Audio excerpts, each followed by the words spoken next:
जय श्री श्याम। राधे राधे। मित्रों, हमारे चैनल में आपका स्वागत है। आज मैं आपके लिए बहुत ही ज्ञानवर्धक कहानी लेकर आई हूँ। कहानी को पूरा सुनना, तभी आपके समझ में आएगी। और अगर कहानी आपको अच्छी लगे तो हमारे चैनल को सब्सक्राइब जरूर करना। एक समय की बात है, एक जंगल था जहाँ सभी जानवर मिलजुल कर रहा करते थे। सभी जानवर जंगल के नियम का पालन करते थे और ये हर त्योहार साथ में मनाते थे। उन्हीं जानवरों में चीनी और मीनी नाम की दो बिल्लियां भी थीं। वे दोनों बड़ी ही अच्छी सहेलियां थीं और एक दूसरे से कभी नहीं लड़ती थीं और एक दूसरे का साथ कभी नहीं छोड़ती थीं। बीमारी में भी एक दूसरे का ख्याल रखना, बाहर साथ जाना, घूमना फिरना, दोनों का साथ खाना, वह सभी एक साथ करती थीं। जंगल में रहने वाले सभी जानवर उनकी दोस्ती की बड़ी ही तारीफ किया करते थे।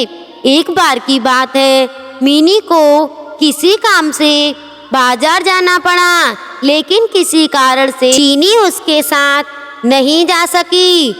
तो वह घर पर अकेली ही रही और उसका अकेले मन नहीं लग रहा था।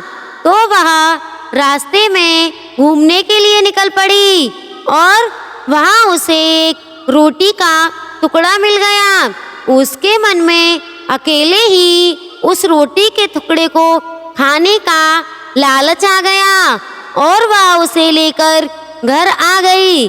जैसे ही वह रोटी के टुकड़े को खाने लगी, तभी अचानक मिनी वहां आ गई। मिनी ने उससे हाथ में रोटी देखी तो उससे पूछने लगी कि चीनी, हम तो सब कुछ बांटकर खाते हैं और तुम तो मेरे साथ ही खाना खाती हो, तो क्या आज तुम मुझे रोटी नहीं दोगी? चीनी ने मिनी को देखा तो डर गई और मन ही मन मिनी को कोसने लगी।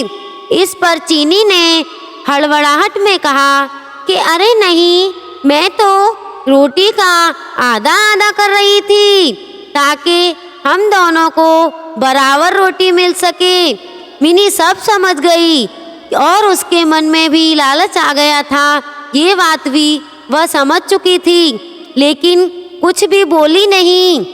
मित्रों, जैसे ही रोटी के टुकड़े हुए, मिनी चीख पड़ी कि मेरे हिस्से में कम रोटी आई है। रोटी चीनी को मिली थी, इसलिए वह उसे कम देना चाहती थी।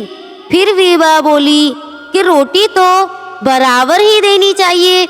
इस बात को लेकर दोनों में झगड़ा हो गया और धीरे धीरे वह बात पूरे जंगल में फैल गई। सभी जानवर उन दोनों को लड़ते हुए देख रहे थे। उसी समय वहां एक बंदर आया और उसने कहा कि मैं दोनों के बीच में बराबर रोटी बांट दूंगा। तभी सभी जानवर बंदर की हाँ में हाँ मिलाने लगे।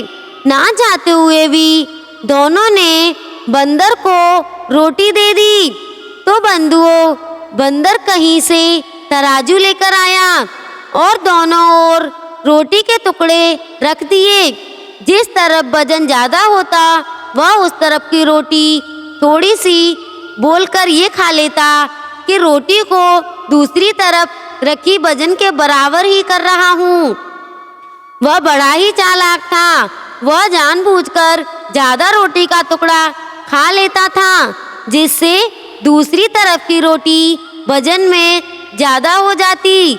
ऐसा करने से दोनों ओर रोटी के बहुत छोटे छोटे टुकड़े ही बचे।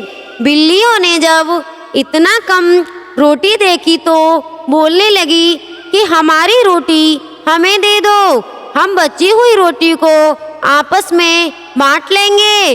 तो मित्रों, बंदर बोला कि अरे वाह, तुम दोनों बहुत चालाक हो, मुझे मेरी मेहनत का फल नहीं दोगी क्या? ऐसा बोलकर बंदर दोनों पल्लड़ों में बची हुई रोटी को टुकड़ों को खाकर वहां से 9 2 11 हो गया और दोनों बिल्लियां एक दूसरे का मुंह ताकती रह गईं। तो मित्रों, हमें इस कहानी से यह सीख मिलती है कि कभी भी हमें लालच नहीं करना चाहिए। जितना हमें भगवान ने दिया है, हमें उसी में खुश होकर रहना चाहिए। जो कुछ भी हमारे पास है, हमें उसी में संतोष करना चाहिए और आपस में मिलजुल कर रहना चाहिए, ताकि बाहर के लोग इसका फायदा ना उठा सकें। लालच करने से जो हमारे पास होता है, हमें वो भी खोना पड़ता है और हम उससे भी हाथ धोकर बैठ जाते हैं। तो मित्रों, आपको हमारी कहानी कैसी लगी कमेंट में ज़रूर बताएं और हमारी वीडियो को लाइक, चैनल को सब्सक्राइब ज़रूर करें, ताकि आप तक हमारी सारी वीडियो पहुंच सकें। धन्यवाद।